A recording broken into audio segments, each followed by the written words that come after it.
When MLK gave his famous "I Have a Dream" speech, his goal was more than just getting the Civil Rights Act passed. It wasn't a federal civil protections rally, it was called the March on Washington for Jobs and Freedom. Malcolm X has a famous analogy where he says that American institutions stabbed black people with a knife, and ever since the Civil War, America has been pulling the knife out and pushing it back in. The 13th Amendment, sharecropping. The 14th Amendment, Plessy v. Ferguson. You feel, however, that we're making progress in this country and worldwide? No. I will never say that progress is being made.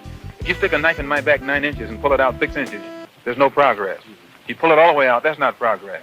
The progress is healing the wound that the blow made. They won't even admit the knife is there. The 40 acres promised to the slaves who fought in the Civil War was never paid, even though they, along with their parents and grandparents, had generated far more wealth for the people who owned the land than it was worth. It's my money, and I need it now! MLK explicitly advocated for the 40 acres, that the wound be healed. But grade schools tend to focus on the one speech that can be misinterpreted to call for immediate colorblindness. The white supremacists fought long enough that it didn't and doesn't seem palatable to most Americans to give reparations anymore. The conservative narrative is that systemic racism doesn't exist, because the wound doesn't need to be healed. 'Tis but a scratch. A scratch? Your arm's off! No, it isn't. The knife has been out for a long time, and it will be healed soon if it isn't already. When MLK said he dreamt of people being judged by the content of their character and not the color of their skin, he was dreaming about a fantastical post-racial world, which we are still nowhere near. As I said in my last video, bad outcomes echo down multiple generations. Who taught you how to do this stuff?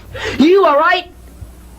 I learned it by watching you. Parents who use drugs have children who use drugs. And institutions in America don't stop being racist just because there's a law coming from the top saying, "Don't be racist." Many conservatives ignore the inheritable nature of poverty and hyperfixate on MLK's dream of a post-racial world to advocate against what he believed. If we're going to say, what do we celebrate about Dr. Martin Luther King, it is a colorblind standard that the left today is in the midst of rejecting. More honest conservatives condemn MLK. His core driving philosophy was not about a colorblind society. That is a line in one of his speeches. If we take the Charlie Kirky view of systemic racism, where it ended 60 years ago and actually the Civil Rights Act went too far, then theoretically the healing from the knife wound started about 60 years ago. Unfortunately, the knife did not come out in 1965.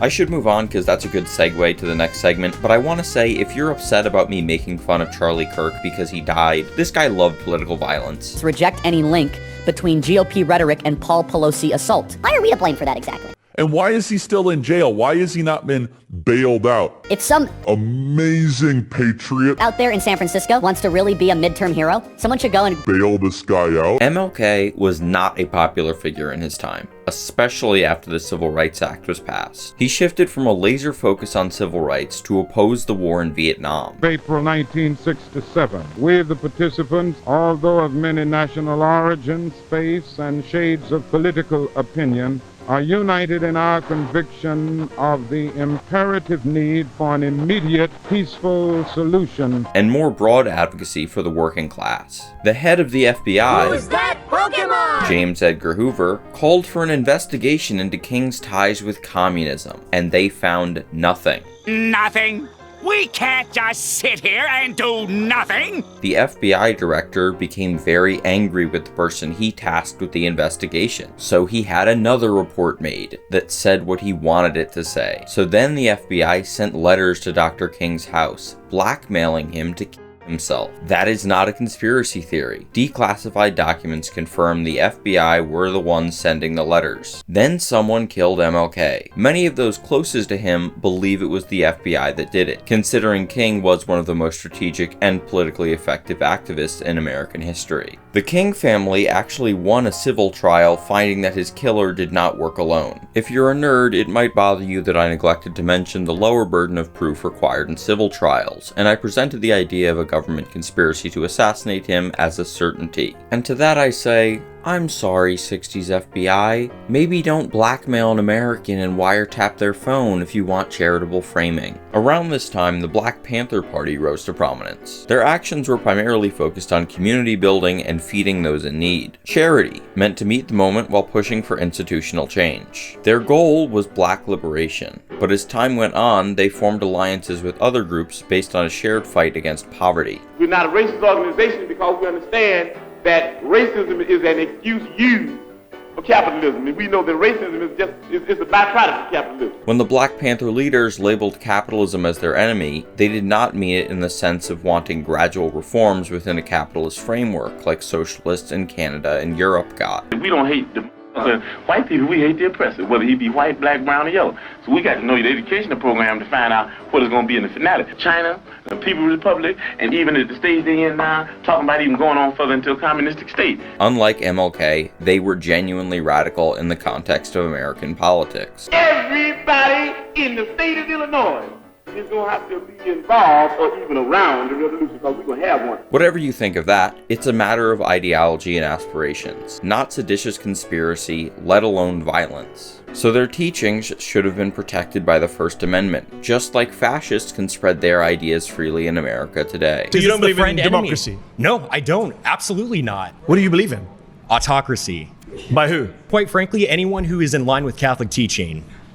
Regardless, an FBI memo made in response to growing working-class coalitions targeted armed groups like the Black Panthers as a serious threat, and specifically called out the need to not allow another MLK-like figure to become popular. Sidebar, Republicans often say that the left uniquely want to take away Americans' guns, but interestingly, the Republican governor of California, Ronald Reagan, and the NRA were very bothered by the Black Panthers being armed. Reagan said there was no reason for someone to be carrying a loaded weapon, and passed more strict gun control in California. Back to the fear of a new messiah-like figure though. There were a lot of people who were killed or imprisoned who will be forgotten to history, but we'll focus on the popular charismatic leader, Fred Hampton. Fred was arrested for allegedly robbing an ice cream truck to give people free ice cream. You can have it. Which sounds like the exact kind of BS that a hater would make up about a guy who helped popularize giving kids free breakfast. He was released on bond, and 2 days before he had to appear in court, the FBI helped the Chicago police raid Fred Hampton's home, killing him and other Black Panther leaders. Fred Hampton's bodyguard was actually an FBI informant, and he provided them with a floor plan of the home. There's also strong evidence that he drugged Hampton that night so he wouldn't be able to defend himself. I think I was about the 5th member in the Chicago chapter to join, so they appointed me as a security captain. I met Fred Hampton. I grew up in a middle-class neighborhood. I was apolitical. The Panthers I had heard of. Huey P. Newton had just been in a shootout with the Oakland Police Department, and one of them had died. There was a lot of press about that. I was pretty sure it was just another gang. In my community, the policemen were quickest way to gain respect. Grew up wanting to be a policeman. Well, I always thought it was outside of my reach. Stealing a car and all of a sudden having a case with the FBI. He never used the word informant. I was working for the FBI. In my mind at that point, doing something good for the finest police organization in America. A set of reference books I saw inside the Black Panther Party, collective works of Mao Zedong, Communist Manifesto of Karl Marx, works of Lenin. They were drawing associations between the revolutions in communist countries, as I understood it, as to what was happening in the United States. A little bit more sophisticated than a gang. There was very little criminal activity as I could determine what was going on. Very little to report to the FBI. I felt like since the FBI was an investigative body investigating federal crimes, that crimes were what they were looking at. In 1971, Richard Nixon started the war on drugs. America's public enemy number one is drug abuse. It is a danger that will not pass with the passing of the war in Vietnam. The problem existed before we became involved in Vietnam. It will continue to exist afterwards. War is a strange thing to declare on heroin. Heroin doesn't seek out bad people who need to be punished with prison time to learn their lesson. Heroin addicts already know it's destroying their lives. They start doing it and don't stop because their lives already suck. Like maybe your grandfather's business was destroyed in the Tulsa Race Massacre, and your school is underfunded, and there aren't any job opportunities where you live. The white unemployment rate is nearly more than triple for black, so frontliners got their gun in your back. Heroin's starting to sound pretty good. Obviously, it's not going to be cheap or easy to get you off heroin, but putting you in prison for a few years doesn't seem like a cost-effective solution. And if you have a son, his life is probably going to suck too. In 2016, a reputable journalist released this quote that he claimed to have gotten from a 1994 interview with Nixon's domestic policy advisor. "We knew we couldn't make it illegal to be either against the war or black, but by getting the public to associate the hippies with marijuana and the blacks with heroin, and then criminalizing both heavily, we could disrupt those communities. We could arrest their leaders, raid their homes, break up their meetings, and vilify them night after night on the evening news. Did we know we were lying about the drugs? Of course we did." Keep in mind, he was looking 20 years in hindsight, and he was probably pretty bitter at Nixon after he had spent 18 months in prison for the Watergate scandal. But even if you think that quote isn't real or doesn't accurately depict the motives behind the war on drugs, also, maybe I'm being too reductive putting blame on Nixon. In the 70s, the federal sentencing standards weren't that crazy, and there was funding given for prevention and clinics to help people quit. It was more so states that started treating Nixon's so-called war seriously and introducing long minimum sentences. But that also doesn't really matter. The reality is, black communities, largely separated and poor compared to white communities, had outcomes that made them especially susceptible to heroin addiction. And regardless of his intention, Nixon's war on drugs made those outcomes worse. To introduce the escalation of the war on drugs in the decade that followed, I'd like to use a clip from one of my favorite documentaries. In the 80s, YouTube says that I'm not allowed to play this song for copyright reasons, but basically we were doing the Cold War in Nicaragua and we were supporting the Contras, even though they were selling cocaine into America, and Congress tried to stop Reagan from doing it. Of course, Ronald Reagan ignored Congress and sold weapons to Iran to keep funding the Contras illegally. Well, when the president does it, that means that it is not illegal. But this isn't the Iran video. This is the black people video. What does this have to do with systemic racism? Well, the CIA had the intel that the Contras were rapidly selling coke into America, which was turned into crack, which was sold to poor, predominantly black neighborhoods. I was doing at least $1 million every day, and then I had days I'd do as much as $3 million. Started selling drugs because I wanted to create businesses for me and my friends. We couldn't get jobs. Nobody would hire us. I couldn't go to the bank and borrow money. South Central was redlined at that time. Drugs looked like a viable source of raising money. In response to the problem his negligence created, Reagan escalated the war on drugs started under Nixon. The most terrifying words in the English language are, "I'm from the government and I'm here to help." He brought in harsh minimum sentences nationwide. The sentence imposed should be the sentence served, with no parole. Too many sentences today are inadequate, and the time served too short. Reagan made the punishment for doing crack much greater than doing cocaine. They're functionally the same thing, but crack is much less expensive, and therefore more accessible to poorer black communities compared to cocaine. Coke is more fancy and expensive, making it more popular with richer white communities. So you're an 11-year-old black kid in the inner city, and you live right next to an interstate highway, because the government kept your community poor before demolishing homes to build it. Not only is it terrible for your health generally, but until recently, the exhaust from the constant stream of cars has had lead in it. Before you were born, your mother was breathing in a high concentration of aerosolized lead. Lead exposure makes you have a lower IQ and less executive function. It makes you more impulsive and violent, especially if you get it in utero. You might think that you're no longer getting lead poisoning because the government banned leaded gasoline, but you live next to a highway. Lead is a heavy metal. It doesn't evenly spread throughout the atmosphere over time like CO2. It settles. It's in the sandbox you play in. It's in the carpet you're sitting on. By the way, your father is absent because the government knowingly funded a group that sold crack to your community, and then the government put him in prison, so you'll maybe see him again when you're 16. He tried crack and couldn't stop because he didn't know how addictive it would be, because he didn't get a good education, and had even more lead poisoning than you did. On the bright side, your school's technically not segregated anymore. Your eye itches, so you lift your hand up from the carpet and rub lead into your eye. Your school can't afford a band program or anything like that, but you love music, so you're watching MTV. You'd love to have a music video on TV someday, but you're quick to forget about that dream because they don't play many black artists on MTV. Then Nancy Reagan comes on the TV and says, "I was asked by a group of children what to do if they were offered drugs. Just say no." So I guess that's all you gotta do. Just don't smoke crack, and I'm sure you'll have generational wealth in no time. Of course. Fuck, it's genius.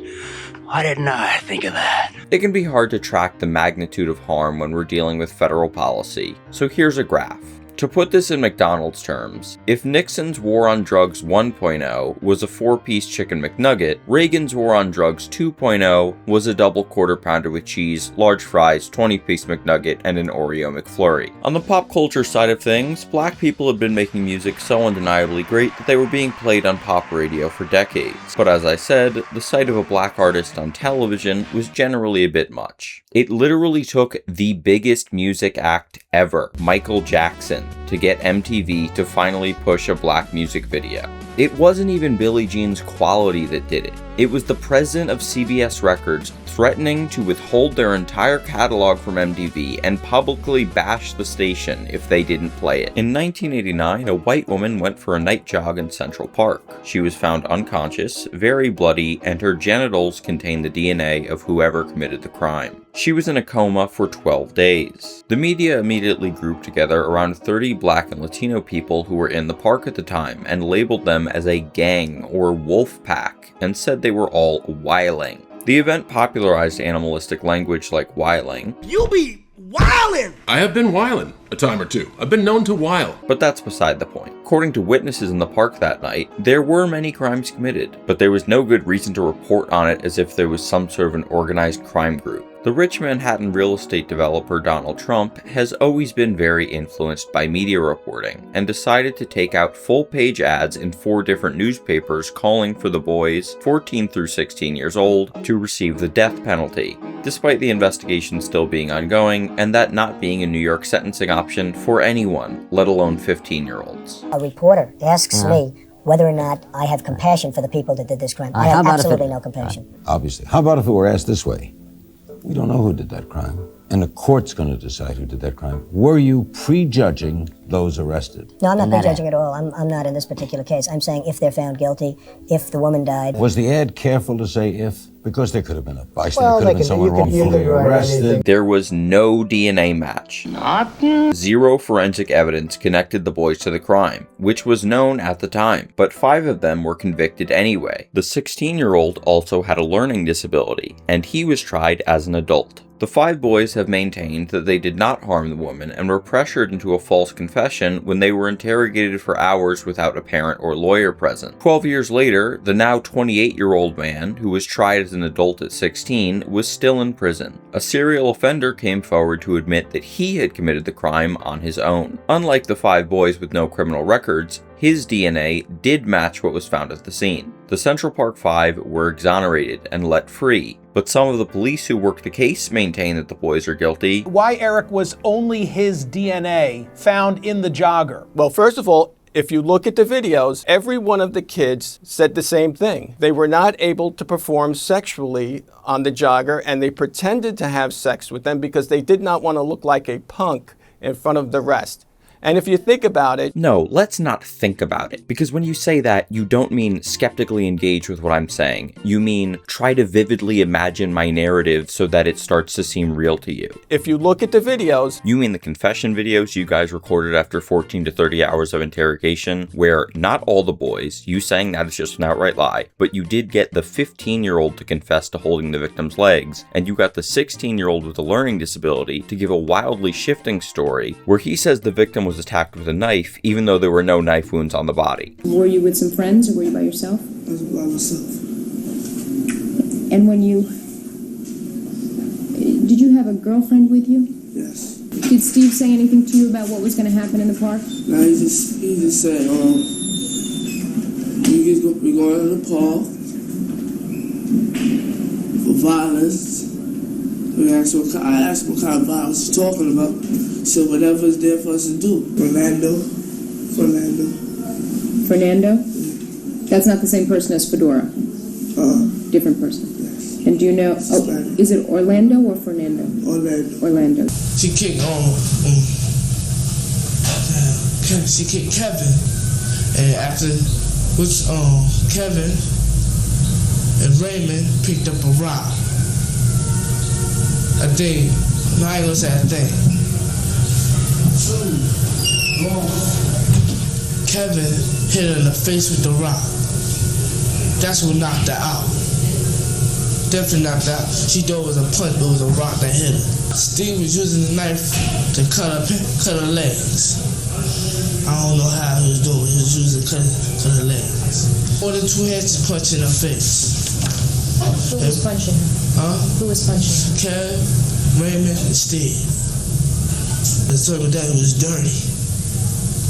He beat up his wife, he beat up everybody. So he's the only one that's beating this lady up. You got them both to say that because you lied to them and said they'd get to be free if they admitted to some degree of involvement and passed the bulk of the blame onto the other boys. I didn't understand what you just said. I said, alright, since me and Yusuf didn't go as wild as them 3 did. Or at least that's a possibility of what happened. We can never know for sure because no interrogation footage exists. Luckily, I don't need to know for sure that they didn't do it. A guilty verdict is supposed to be beyond a reasonable doubt. I could be neutral on whether or not they were actually involved in the assault if all the people arguing they were could acknowledge that reasonable doubt, or at least not be so comfortable lying. The identification of a new suspect and a DNA link really did nothing from a practical perspective to exonerate the Central Park Five, but everyone acted otherwise. The DNA in Manhattan, Robert Morgenthau, petitioned for the convictions to be vacated. A judge agreed, and that was it. There wasn't even a hearing. First of all, there was never a DNA in Manhattan called Robert Morgenthau. There was the district attorney called Robert Morgenthau, the same DA who oversaw the original convictions, and now you want to discredit. Second of all,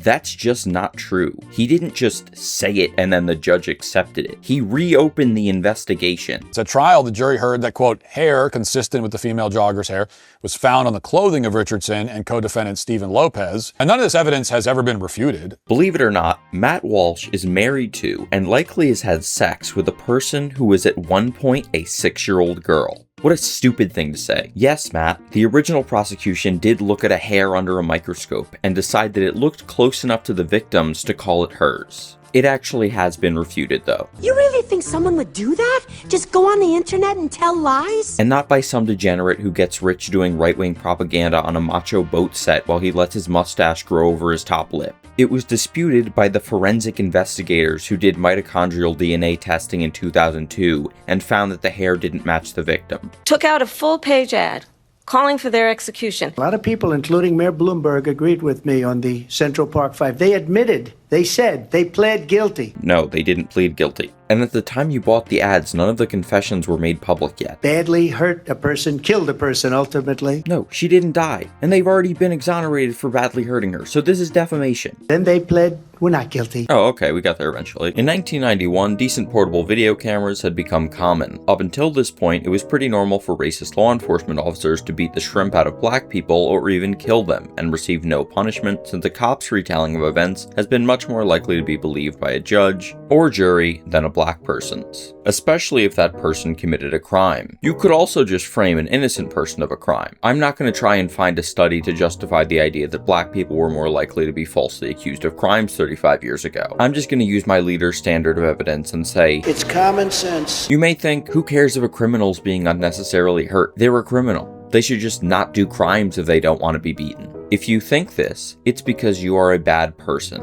and your worldview is incompatible with a reasonable society. Police have no right to hurt people they believe to be criminals more than is necessary to prevent them from causing harm to anyone and bring them to jail. Anyway, a man named George Holliday had a new Sony video camera, and he just so happened to hear sirens and see police lights from outside his window one night in Los Angeles. After a high-speed chase, Rodney King was taken from his vehicle and brutalized by multiple officers far beyond what might have been needed to arrest him. Nothing would have come of this if it weren't for the video that clearly showed that King was unarmed and vastly outnumbered, so any self-defense claim from the officers was ridiculous. I can't tell you how happy I am for a regular civilian doing a good deed, not knowing how important it would be to me later. There was more than 2 officers per arm and leg of Rodney's on the scene. Handcuffing him and putting him in a police car was trivial. But when it came to trial, the defense got a venue change, and instead of the jury being from where the event happened, the jury contained no black people, and they were from a community with a high proportion of police families. The police's defense focused on attacking King's character and the crimes that preceded the police brutality. None of that is relevant, though. Rodney King could have tortured babies in his free time. None of the officers would have been aware of that at the time they were beating him. The police chase does contribute to the totality of circumstances, but I don't think those circumstances imply that King was likely to have superhuman strength and that they needed to beat him to a pulp before he could be arrested. The jury disagreed with my assessment though, because the defense went frame by frame to characterize every movement by King as an attack. I'm not going to show the footage, but trust me, the way that Rodney King's body convulsed after getting his head stomped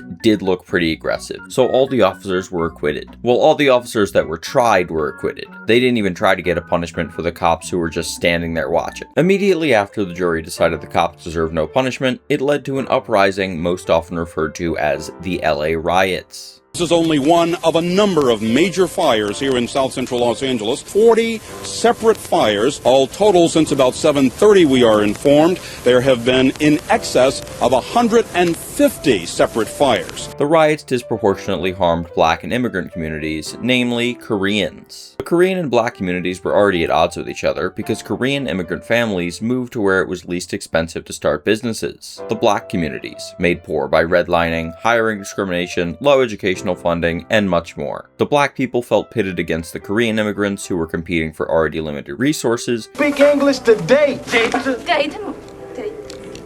The marcha. Marcha? What are you talking about marcha? 1991. Oh, March. It's March, mother. March. Yo, man, you sure that's 20?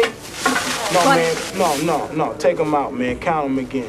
And the Korean immigrants were prejudiced against the black people because they were poor and more likely to commit crimes. Tensions were even higher because just a few months before the riots, a Korean store owner received no prison time for shooting and killing a 15-year-old black girl accused of trying to steal a bottle of orange juice. She died holding the $2 required to buy said orange juice. Her life was only worth probation and community service hours. Korean businesses became a lightning rod for the most misguided in the black community to lash out against the murderer who got a slap on the wrist and the criminal justice system who had found its own officers innocent. It was a traumatizing, defining moment in which over 2,300 Korean business owners were destroyed. The military had to be called in, and the violence didn't end for 6 days. People, I just want to say, you know, can we all get along? Can we get along? Can we stop making it horrible for the older people and the kids? It's not gonna change anything. I can understand the first upset for the first 2 hours after the verdict, but to keep going on like this and to see the security guard shot on the ground, it's just not right.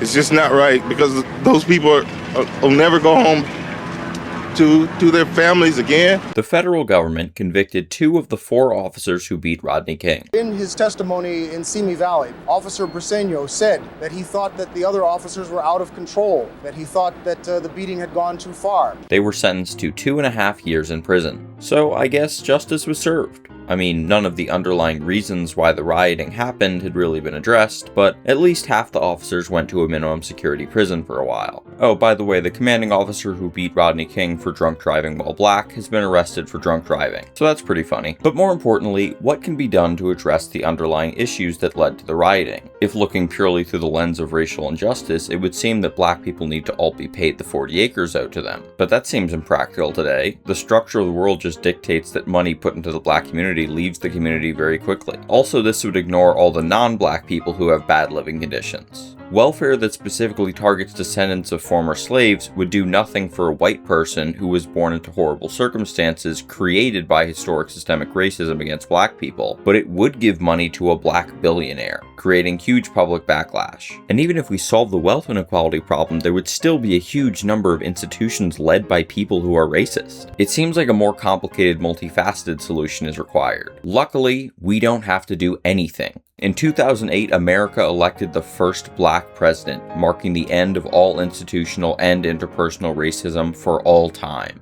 As Obama was sworn in, MLK looked down from heaven and said, "Finally, my dream is reality." And then, with racism over, everyone got a free Thanks Obama t-shirt. And they only had to make it in one size because Michelle Obama had ended obesity in her free time. You want a treat?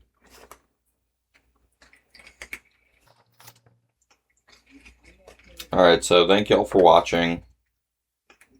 There's going to be a part 3, obviously. I might have exaggerated a little bit in the ending there. So subscribe, obviously.